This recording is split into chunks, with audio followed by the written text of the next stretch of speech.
Good afternoon po mga kababayan. Sir, this is Jam the Filipino channel ang inyong pong lingkod. Ngayon ay pupunta dyan sa may Southville Phase 2. Dito sa may poblasyon ng Muntinlupa. At dadalhin po natin sa may Mulito Lifestyle Center sa may Madrigal Avenue, Alabang, Muntinlupa po yan.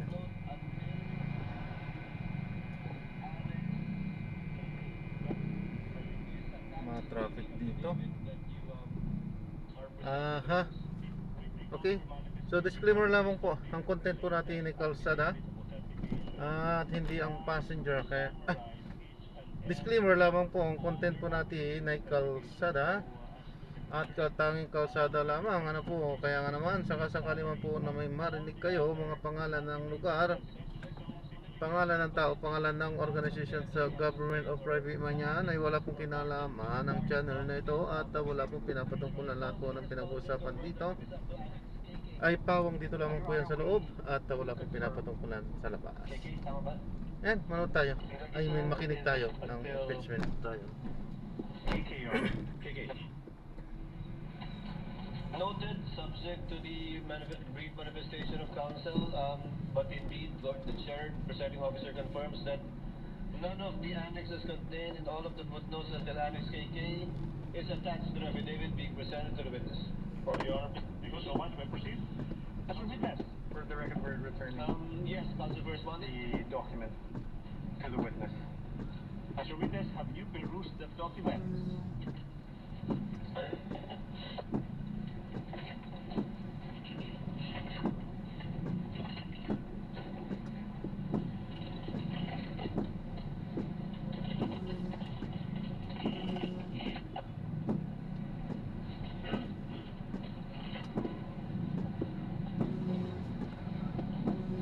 Sir, this is a copy of the affidavit of authentication, collection, preservation, authentication of digital evidence, dated June 11, 2026, and it doesn't have annexes, sir.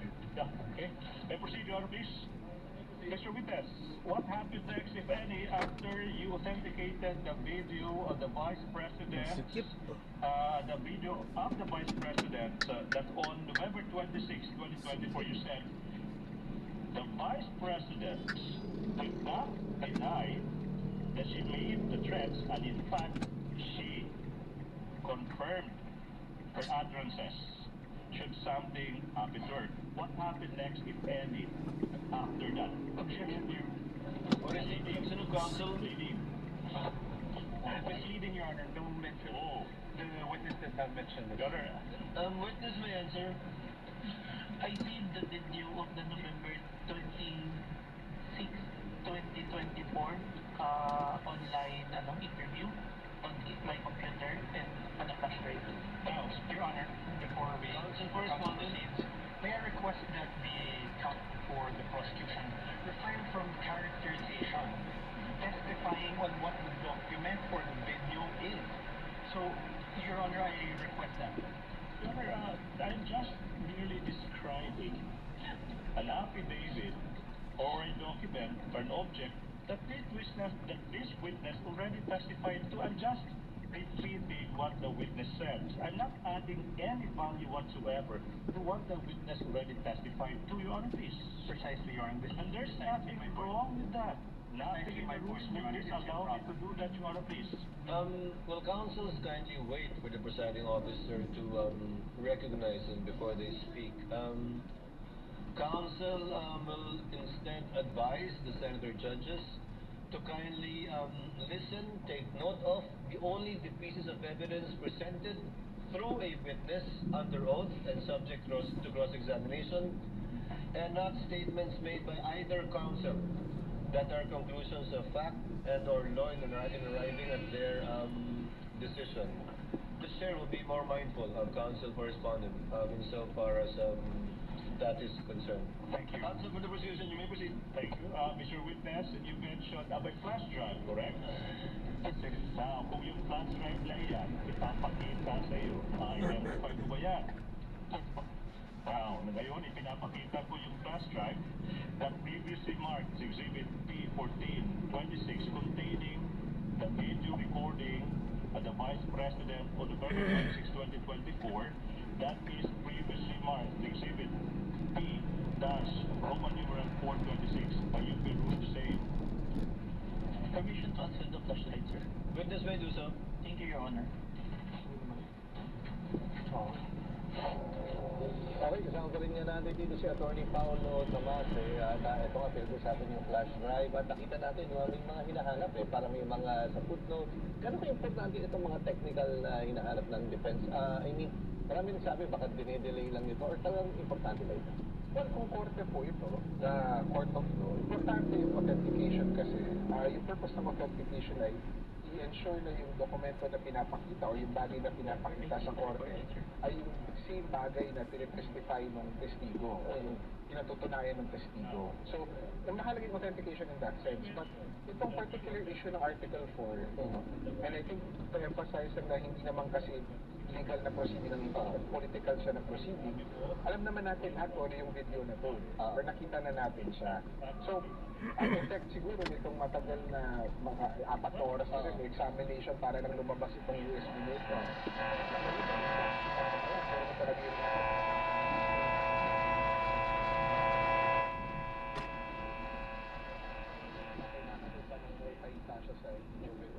Okay, sige, balikan natin ulit ngayon dyan sa Senado. You may do so. Thank you, Your Honor.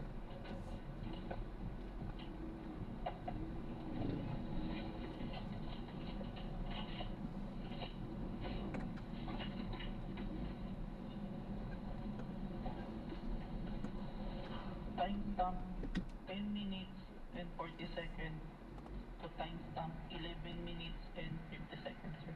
So it's from timestamps 10 minutes to 40 seconds to 11 minutes, 50 seconds. Second calculation, that would be 1 minute and 90 seconds. What is this? Yes, yes, sir. 1 minute and 10 seconds. I'm about to show you now that 1 minute and 80 seconds portion, particularly from timestamps 10 minutes, 40 seconds to 11 minutes, 50 seconds. May we allow Attorney Stephen Magayon? Will counsel, one of the counsels for respondent accompany the counsel for the prosecution to make sure that it is the same USB identified by the witness that will be played by the text Thank you, Your Honor. of the clerk of court.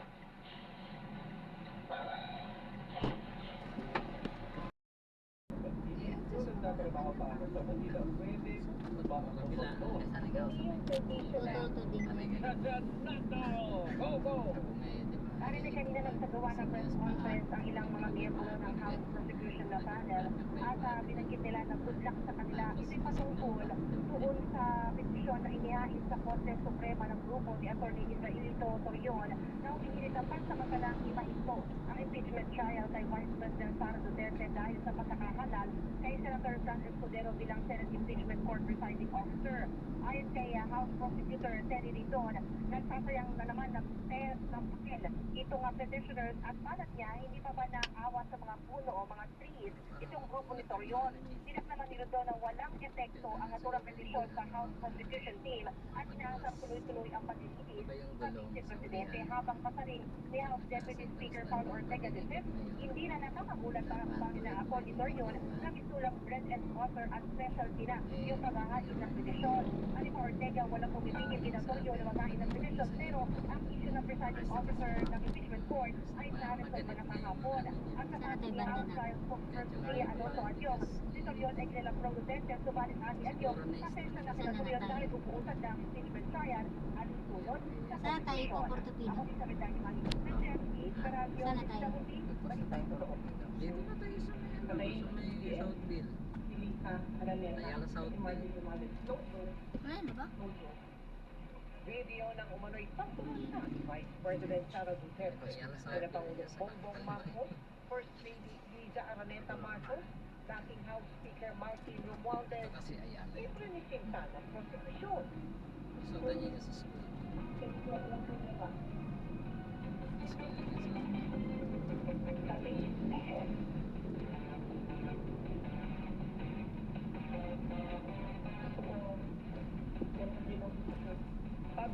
sa video, malinis po dahil sila lumatihan.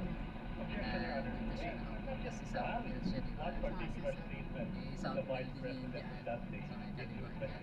Objection, Your Honor. Sabi ng mga katrabaho niya dati sa Alabang. Dito pa si sa Thank you, Sandigan Council dati. Correspondent.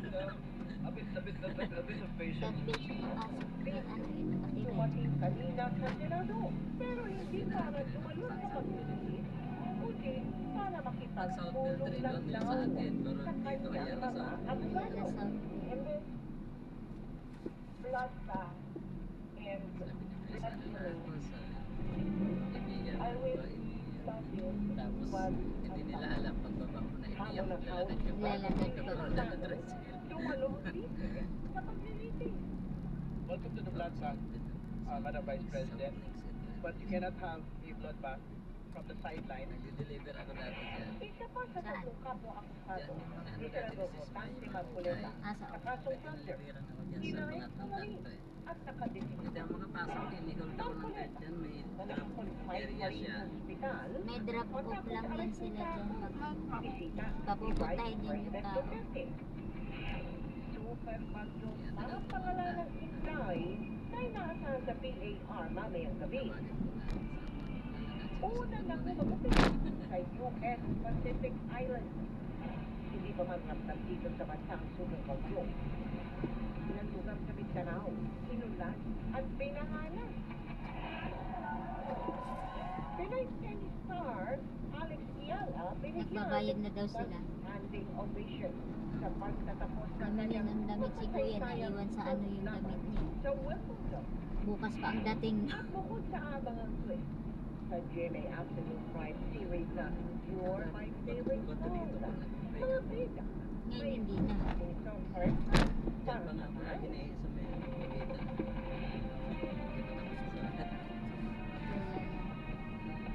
Live mula sa GMA Network Center, ito ang 24 oras.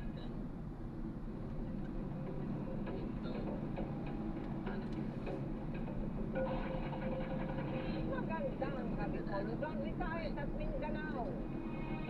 Matapos ang mainit na debate, pinayagang may palabas sa NATO ang impeachment trial ang mga video ng pagbabagsak umano ni Vice Private President Sara kasi yun, Duterte.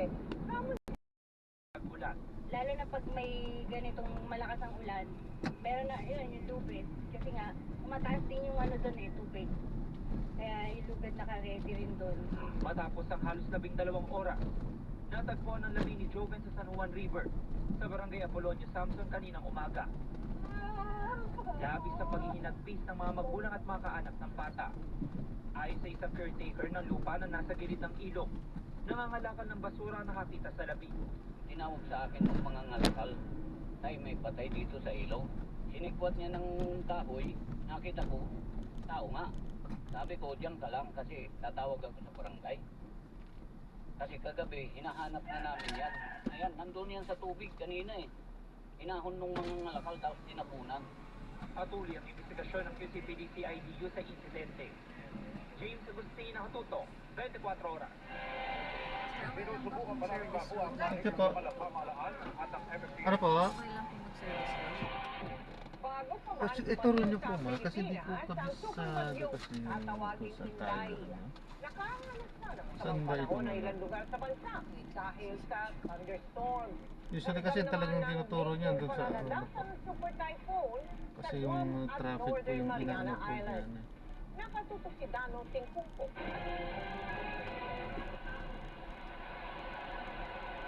Wala pa mang bagyo sa loob ng Philippine Area of Responsibility.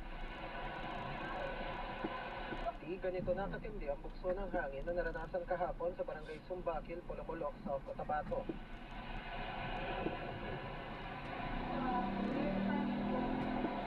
Kasabay niya ng malakas na buhos ng ulan. Pinasok na ng tubig ang ilang bahagi ng paaralang ito at ilang ang mga classroom.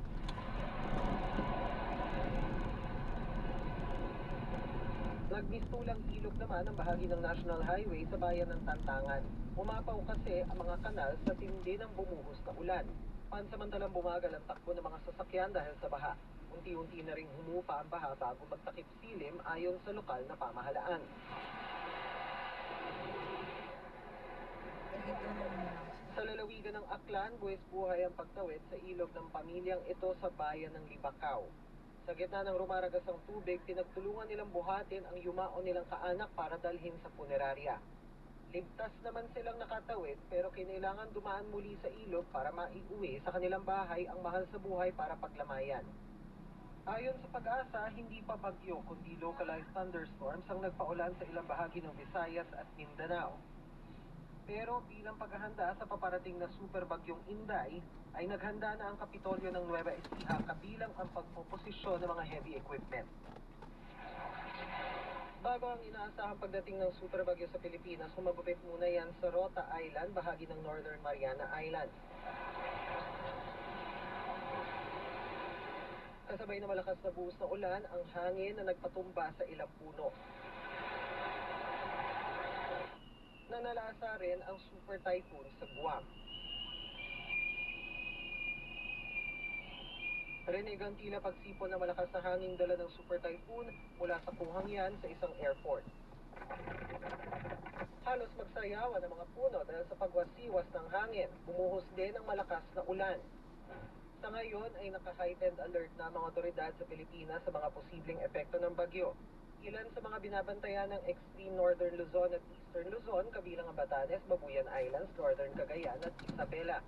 Posible ang malakas na ulan, hangin at baha sa kanlurang bahagi ng Luzon hanggang Visayas, Ilocos Region, Zambales, Bataan, Palawan, Mindoro, Western Visayas at Metro Manila. Dapat ding lumikas sa mga nasa lugar na posible ang mga landslide. Makipag-ugnayan sa lokal na pamahalaan kung kailangan niyong lumikas. Ang sinabi pong kailangan lumikas, dapat lumikas kapag hindi po pinagbawal na yung mga paglalayag, huwag na po itong gagawin. Iniutos ang Office of Civil Defense at National Disaster Risk Reduction and Management Council o NDRRMC sa mga posibleng bagyuhin na magpalikas kung kailangan, mag-preposition ng relief goods at maghanda ng mga posibleng evacuation center. Naka-preposition naman po para sa kakailangan yung resources o tulong ng mga LGUs kasama na dyan siyempre yung mga preposition ng mga food, necessary items. Dana din ko, nakagutok, 24 oras.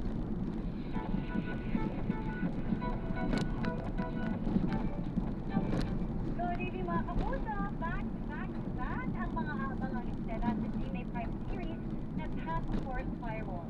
Kabilang dyan, kung matupad na nga ba ang wish ng mga nagsisip sa mga pina nitong Sir Roberto at Jaime Padilla. Makichika via Sining Serial. Kaya na, nahilig ka naman dito. The same! Sa pagpanik ni Hex, played by Jack Roberto kay Martin, na ginagampanan naman ni Luis Ontiveros. Sa previous episode kasi ng GMA Prime series na Task Force Firewall, na-uncover ni Hex ang malaking sekreto, hindi ng isang sindikato, kundi ng asawa ni Isa na ginagampanan ni Kylie Padilla. Alit-alit ka pang hayop ka. Sino yan? Kaya ang tanong, nahiwalayan ba mauuwi ang relasyong Isa at Martin? Kwento ni Kylie, naiintindihan niya ang pinagdaraanan ng karakter niyang si Isa. At ang fun fact, sa madamdaming eksenang ito, na malayo sa fierce image niya bilang chief ng kanilang pangkat, one take lang yan. I've been married, everybody knows that. So, nagigets ko si Isa. Kasi si Isa, matapang siyang babae. Pero pagdating sa asawa niya, parang yun yung weakness niya. Diba? So, hindi niya kayang awayin. Minsan, wala ka na masabi. Ano na lang. Isa bang dapat abangan ay kung matutuloy ang wish ng Jam at Kylie shippers. May nalalaman ako, concern ako sa karakter ni Isa, pero nandun ako sa point na ayoko namang masaktan siya. Yun ang aabangan ng lahat. Paano marireveal?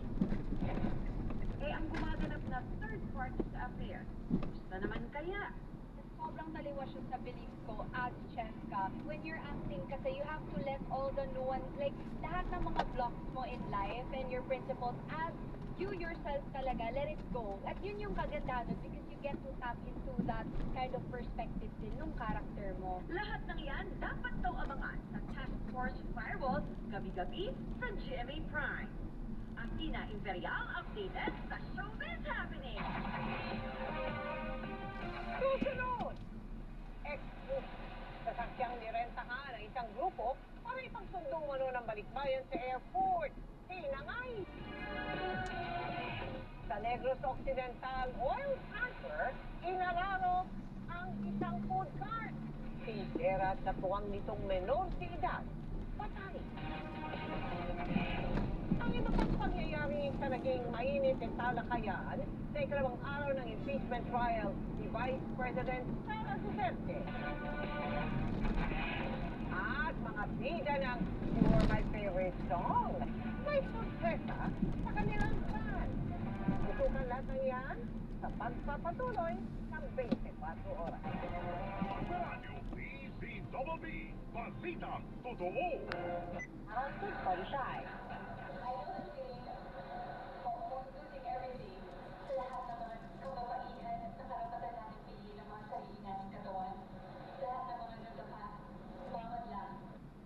Muli namang ginawaran ng titulong box office hero si Vice Ganda dahil sa pagtabo sa takilyan ng kanyang comedy drama film na Call Me Mother. Sa lahat po ng mga bahagi sa aming komunidad na ngayon ay nakinig at nabibigyan din ako ng spotlight at ng pagkakataon upang makapagpakita ng kanilang talento sa industrang ito. Ang parangal ito ay para sa ating lahat.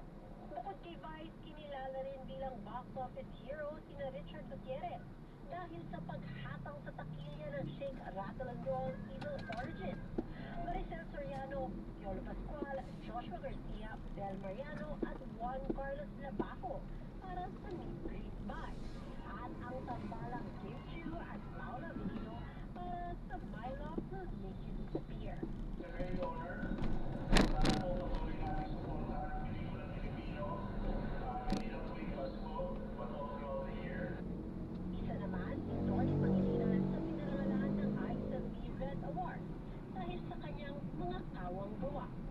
You know, we can't solve every problem, but we can choose to help one person, we can choose to help one community, one family, through one deed at a time. Ana Cerezo, ABS-CBN News. Sa pagbabalik ng TV Patrol, vlogger na person with disability, binugbog, patay. Dalawa, nasaksak sa rumble ng mga kabataan sa Davao City. U.S. Pacific Territories pinayo ng Super Typhoon Bavi. Ilang Pinoy apektado. Abangan ng iba pang mga nagbabagang balita sa pagbabalik ng TV Patrol! TVCMM, numero 1 sa aksyon. Ang oras, 1 minuto bago mag-alas 7 ng gabi.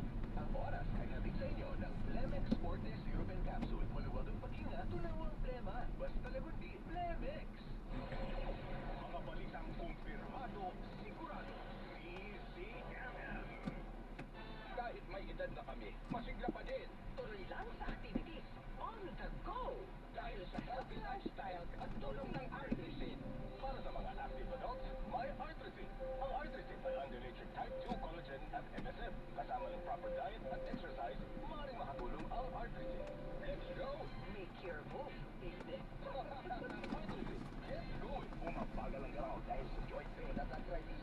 Mag-Artrisin. Nakibili ang Artrisin sa mga heating gas stores nationwide. Halagang paalala, ang Artrisin ay hindi gamot at hindi maaaring gamitin paggamot. Ano magpuli lang sa araw-araw.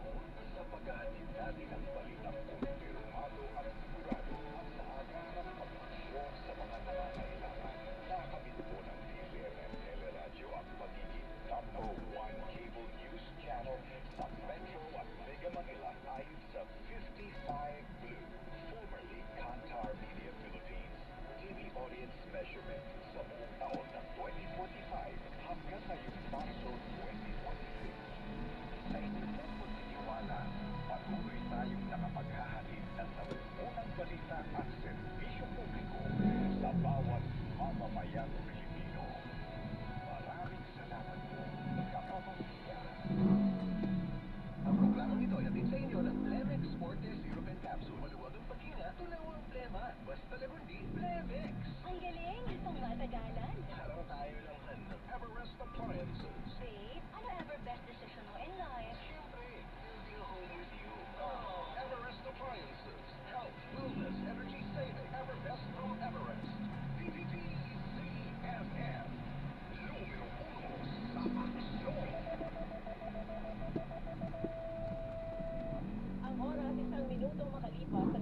7 ng gabi. Ang oras ay hatid sa inyo ng Flemex for Kids. Mommies, agapan agad ang upo at lemang nakapara. Ang batang lagundi, Flemex! Mga kapamilya, sa 40 taon ng DZMM, kayo po ang katuwag namin sa paghahatid ng mga balitang kumpirmado at sigurado. Pati na rin ang agarang serbisyo sa ating mga kababayan. Kaya naman, bilang pagdiriwang at pagpapasalamat sa ating 40 taong samahan, hayaan namin ang isang araw ng pagbabalik tanaw, paglilingkod at kasiyahan. Magkita-kita tayo sa Caloocan Sports Complex ngayong July 18, Sabado. Magbubukas ang registration at ang Department of Agriculture Kadiwa Store ng alas 8 at Medical Vision at Derma Check-up naman simula alas 9 ng umaga. Hanggang 300 lamang po ang pwedeng makatanggap ng check-up at libreng gamot. Pagsapit ng alauna ng hapon, magbubukas ang ating public service booth. May libreng merienda, gupit, hanggang sa 200 tao. Masahe, payong legal, aura reading, livelihood workshops at iba pa. First come, first serve po tayo hanggang sa maubos ang supply ng bawat booth. Makakabanding nyo rin po ang DZMM anchors at reporters live on stage. At may mga performances din mula sa ating anchors at guest kapamilya artists. Kaya, tara na! DZMM 40. Tapat na po tayo. Hatid sa inyo ng DZMM, Radyo Patrol sa Istreta at DZMM Teleradyo. Pagpapanood namin yung tunay na balita. Higit sa lahat, walang fake. Hindi na balita. DZMM impeachment court. Whether she was in the building earlier or arrived after, it's known that the outcome is represented in this court through her counsel already. Should the counsel for the prosecutors desire to call the respondent herself, the court will act on that motion and request once it is made and or filed. It need not make a ruling at this point in time. Balak din ang House Prosecution Panel na ipresentado sa witnesses sa susunod na linggo sina Atty. Zuleika Lopez, Chief of Staff ng Office of the Vice President at Atty. Delvin Matibag, Director ng National Bureau of Investigation. Nagsumite na ang prosecution ng request for issuance of sina Lopez at Matibag sa impeachment court para sa article of impeachment tungkol sa banta ni Vice President Duterte, kina Pangulong Bongbong Marcos, First Lady Lisa Marcos, at dating House Speaker Martin Romualdez. Sila Panginoon Perez, nakatutok, 24 oras. Patay ang isang tindera at nagwang nitong menor de edad matapos makagit ng oil tanker isang food cart sa Negros Occidental. Nakuhanan pa ng gasta ang pagtipon ng lane ng tanker. Ang food cart sa tabing kalsada. Nasa embarko ang food cart. Pag-ani ng driver, nakaidlip ito at nawala ng control sa manibela. Yes, ang tumpa ang tindera na siya rin may-ari ng food cart. Hospital naman, binawian ng buhay ang katwan niya na 20 taon. Sumatalay sa kapaliran ng tao. Ang unang tao ng driver na naharap sa reklamong record ng pinagmamantay. Mga kapuso, arestado ang dalawang sampung ay umano ng masakyan direct sa kanila para ipagsunog ng Bayan Telephone. Narito ang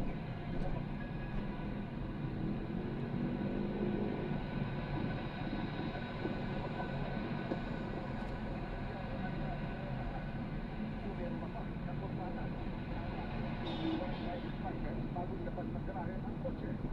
Mula raw sa kinamamang silya ng kotse at tumayo sa maraming bala ng Manila. Ang sumunod, Sabi nila sa akin, pupunta sila ng Davao sa airport, then after Davao Airport, pupunta sila lang po sa Davao Airport. Nasa dalawang isip ako, kasi sininan ko sila, ang layo Kitapawan, yung pakilala. Sabi ko, bakit nakaarating dito ka rin na maraming parental sa Kitapawan? kinabukasan, tinutukan na ang biktima. After 24 hours, communicate ako sa kanila, sabi ko, sir, anong oras niya po ibalik? Hindi na sila mag-reply sa akin, hindi na nag-communicate. Sabi ko, sige pa ganun, gagawa na lang kami ng legal process, sabi niya,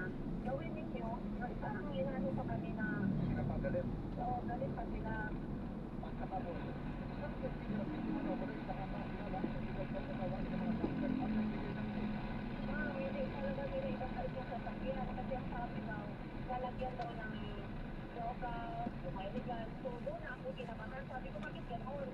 Eh, ang ganda ng usapan.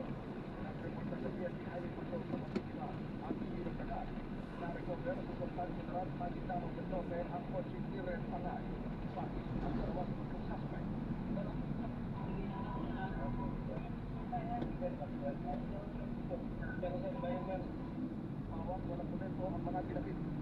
Sa pagkakalanan, inalaman ang pagkakyan sa taray. Pagkakos. Kaya informa namin kayo ng mga karapatan nyo. Nakapagkain na ng reklamo pagdamag sa duhan sa iba ng ito ang iba. Masakit na isipin na ganyan na may mga taong ganyan na nagsisikan kami para sa ganitong trabaho. Tapos yung iba, gusto ng samantala.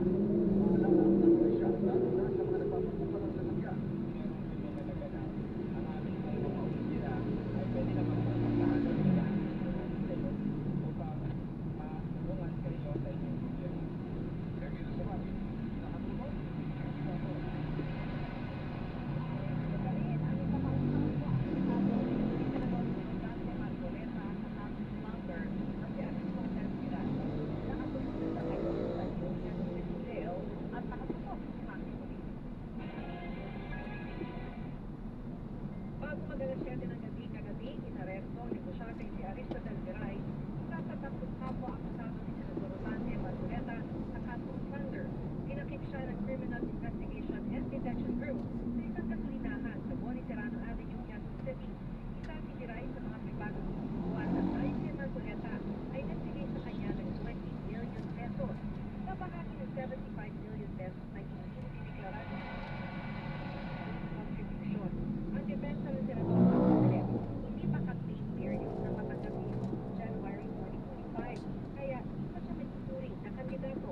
Pero sabi ng Ombudsman, maliban pa hindi itong dineklara ni Marcoleta sa kanyang Statement of Assets, Liabilities, and Net Worth o SANN. Masyado itong malaking halaga para maging simpleng regalo lang sa isang nakapupong kongresista. Matapos maresto ay dinala si Viray sa Cascade para sa booking procedure at medical check-up.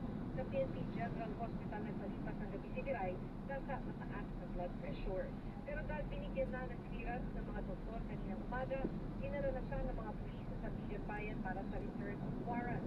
Bago magkakaling, issue na ng Sabigan Bayan 3rd Division ang commitment order kung saan tinitutos ng korte na ikulong si Viray sa BJMP Quezon City Male Dormitory sa Payata. Makakasama ni Viray roon ang ibang akusado sina dating Congressman Michael Pastor at negosyante si Joseph Espiritu. Kahit dito nakatuto, 24 oras. At tutukan, tatlong motel sa San Pedro, Laguna na pugad umano ng kalagpuan. Sinalakay at asawa, arestado dahil isinusugaw umano ang dalawang anak. At ang paglaban hanggang dulo ni Alex Ayala, sinigyan ng standing ovation sa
ng Cabinet or si Vice President Sara Duterte.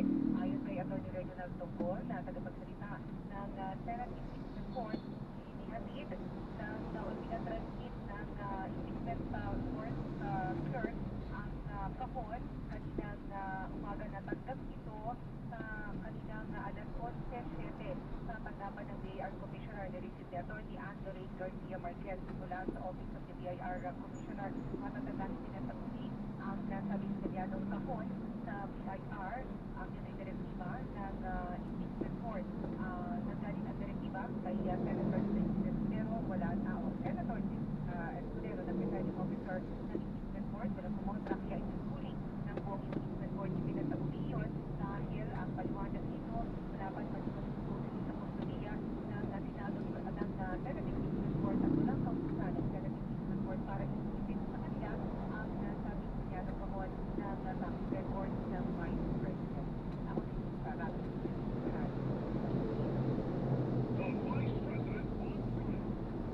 Inamin si Pamela Adriano, ma'am.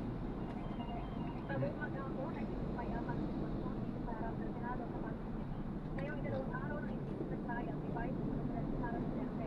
Nasa mahigit 50 taga-suporta sa umano ni Vice President Duterte ang manibagang naghintay sa labas ng Senado sa paglabas ng Vice Presidente na dumating kaninang pasado lang 12 ng tanghali.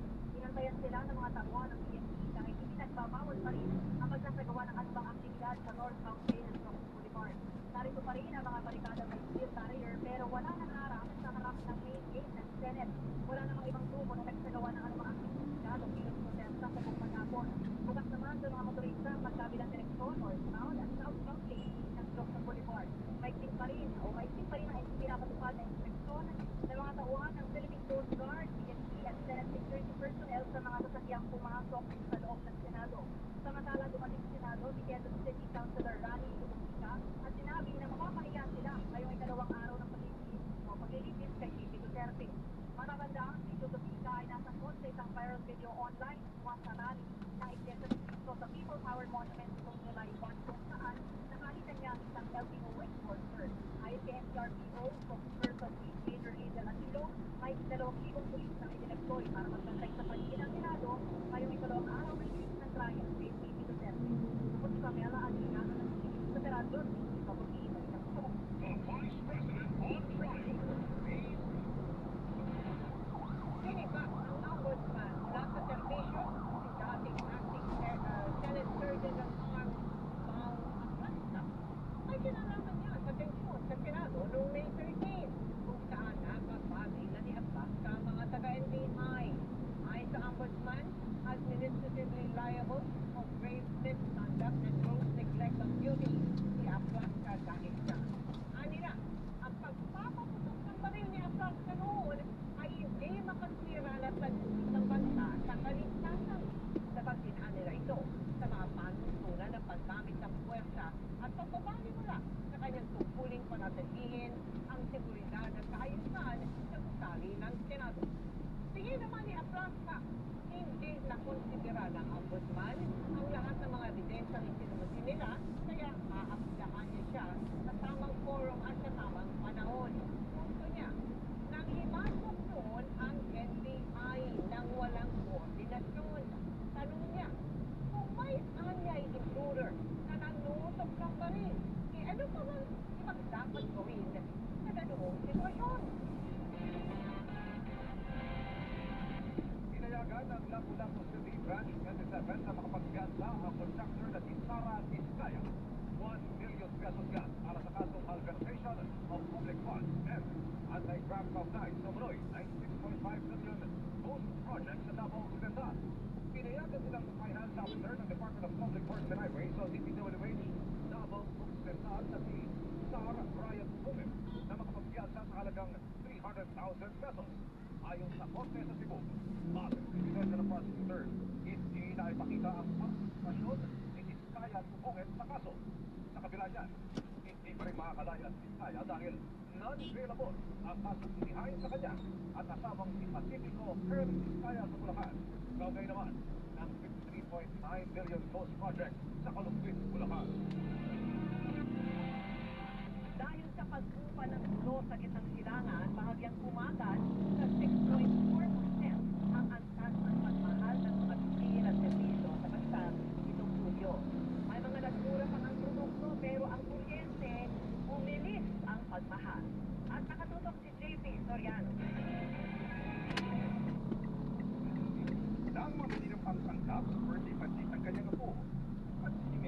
bahagyang pagmura ng mga panlahok sa gulay pati manok at baboy. Maria lang ang minura, pero malaking bagay na anya sa mga ordinaryong mamimili gaya niya. Kahit pa paano inalis na yung pagkain nila, bumaba. Dadagdag na sa baon na lang ng mga bata. Ayon sa Philippine Statistics Authority o PSA, sa pangkalahatan ay umagat ang pagmahal ng mga bilihin o inflation sa 6.4% itong Hunyo at para sa 6.8% noong Mayo. Habang ang pagbabaga ng inflation ang bumagal na pagmahal ng gastos transportation dahil bumaba ang gulo sa Middle East.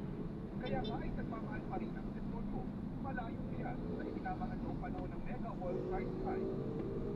Ang pangunahing dahilan ng mas mababang ang taas ng inflation itong Hunyo kumpara ng Mayo 2026 ay ang mas mabagal na pagtaas ng presyo ng transport na may 12.8% inflation rate.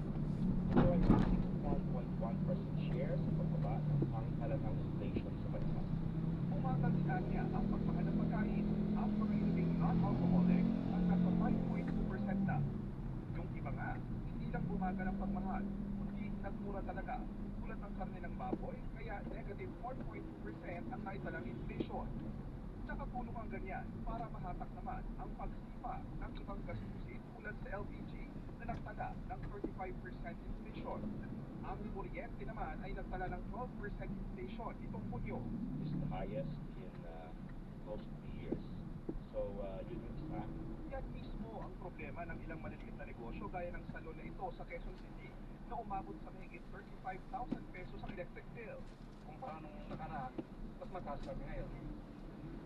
Yung nakaraan namin nasa 30, kumbaga tumaas siya ng 5,000.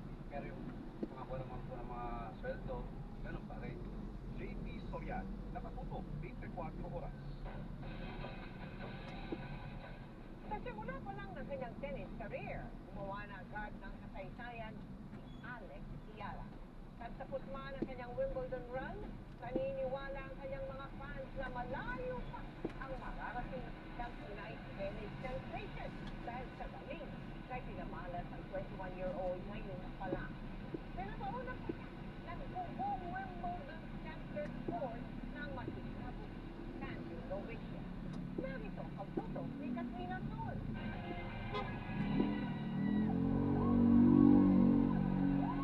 Sa tindi ng emosyon, animoy nasa center court game ng Wimbledon. Ang mga nasa Phil Sports Arena para tumuto sa laban ni Alex Ayala kontra sa Italianang si Justin Paolini. Hindi humupa ang palakpakan kahit sa panahon siyamado si Paolini. Bagaman may mga hindi makapalit sa upuan, lalo sa first set na ipanalo si Paolini sa score na 6-4. At tulad ng hindi pagsuko ni Ayala, hindi rin tumigil ang pagwagayway ng watawat ng Pilipinas sa mga nanonood. Lalo na nang makuha si Alex ang ikalawang set sa score na 4-6. Pagdating sa ikatlo at set, halos walang pumulong. Nagkabot ang laban sa ball sa 30-year-old na si Paolini sa score na 6-3, pero hindi natapos ang paghanga ng mga nakasaksi sa tapang disiplina at uso ng 21-year-old na si Ayala. Okay. Lumaban ng maayos. Kahit nagdadapa-dapa, laban lang. Lumaban si Alex. Happy pa rin. It is not yet over. It's actually a start. Let's support Alex on her journey sa kanyang tennis career. She's very young, so there's still a lot of years left for her. She's just 21, so marami tayong baka decades pa no, to see her play. So we're excited. Sa Phil Sports Arena naman, o kahit sa mismong Wimbledon Center Court, standing ovation ang ibigay kay Ayala habang nagpapaalam ito sa mga nanonood. Ang bigirang pagpupuri ito sa Pinay na gumawa ng kasaysayan bilang kauna-unahang Pilipino, babae man o lalaki, na umabot sa 4th round ng isang Grand Slam singles event. Proud pa rin kami. Siyempre, Pilipino kami. Kahit ano mangyari, Alex Ayala pa rin. Kasaysayan tila mula pa na kahit ika nga ng laging ibinilida ni Alex sa kanyang mga suot at post na paglumago, hindi na hinto. Nagtapos man ang sinabuhi ang team run ni Ayala sa Wimbledon, hindi naman matatawaran ang ipinakita niyang galing sa bawat bawat laban, mga kasakihan na hinangaan, hindi lang ng mga Pilipino, kundi ng lahat ng tennis fans sa buong mundo. Catherine Son, nakatutok, 24 oras.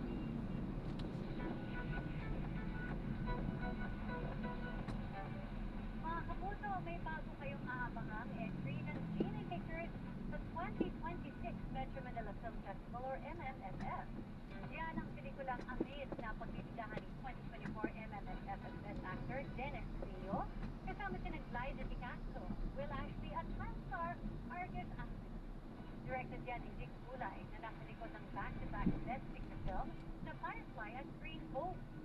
Screenplay naman ito ni na National Artist for Film and Broadcast Arts, Ricky Lee, at two-time MMFF Best Screenplay winner at GMA Public Affairs Executive and Guest. Bukod sa amin, pinangalanan na rin ang tatlo pang pasok sa 2026 MMFF Festival na pinili batch sa technical creativity, infusion of Filipino values at iba pa. Another good news dahil may napagkasunduan na rin cap sa presyo ng movie ticket. Hindi yan dapat lalagpas sa 299 pesos. Ang hakbang ay para maingganyo ang publiko na panoorin ang lahat ng entries ng MMFF at buhayin ang pelikula Pilipino. Abangan! Bukod sa binabantayang super bagyo, lalong paglakas ng habagat dapat ding pagkandaan. Mayroon sa video ng napula ng manong puting unggoy sa kagubatan sa Sultan Kudarat o kaya Kuya Kim. Ano na? Sa pagbabalik ng 24 oras. Super Radio DCWB.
Drop lang po, almond po.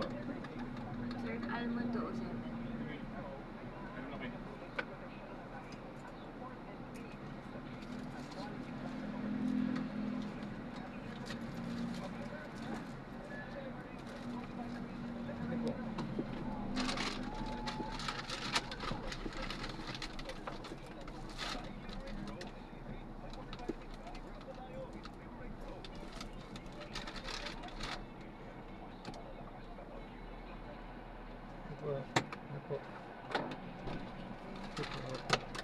Double check po ang mga gamit po. Ito po, hindi.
Ayan, so gagawa na po natin ng ibang video ang ating susunod na content. Paalam po.